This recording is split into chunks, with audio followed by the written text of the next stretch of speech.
আমাদের যে অন্তর্বর্তীকালীন সরকার যে পূর্ণাঙ্গ প্যানেল সেটি প্রকাশ পাবে। আপনারা ইতিমধ্যে জানেন যে আমাদের এই প্যানেলের প্রধান উপদেষ্টা হিসেবে থাকবেন প্রফেসর ডক্টর মোহাম্মদ ইউনূস, যিনি শুধু এই বাংলাদেশে নন, পুরো বিশ্বে এমন একটি ফেস যার গ্রহণযোগ্যতা প্রশ্নাতীত।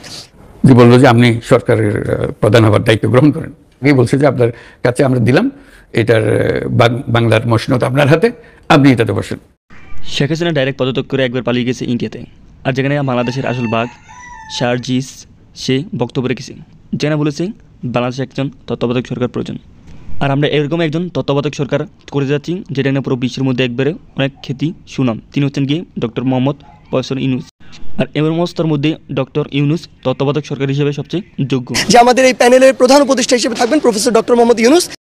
তত্ত্বাবধায়ক সরকার করার জন্য যে একটি প্যানেল তৈরি করা হয় সেটির প্রধান থাকবে ডক্টর মোহাম্মদ ইউনূস। এই প্যানেলের প্রধান হিসেবে ডক্টর মোহাম্মদ ইউনূসই সবচেয়ে বেশি যোগ্য। এই হিসেবে ডক্টর ইউনূস বলেন যে বললো যে আপনি সরকারের প্রধান হওয়ার দায়িত্ব গ্রহণ করেন। কাছে আমরা দিলাম, এটার বাংলার মসনদ আপনার হাতে, আপনি এটাতে বসেন। তিনিও সাংবাদিকদের বলেছেন তারা আমাদেরকে এই দায়িত্বটা দিয়েছে, আমি যথাযথ চেষ্টা করব তাদের দায়িত্বটা সুন্দর মতো পালন করা। তো প্রিয় দর্শক, শারজিসের এরকম সিদ্ধান্ত আপনার কাছে কীরকম রয়েছে কমেন্ট করুন কমেন্ট বক্সে। সবাই ভালো থাকবেন, সুস্থ থাকবেন।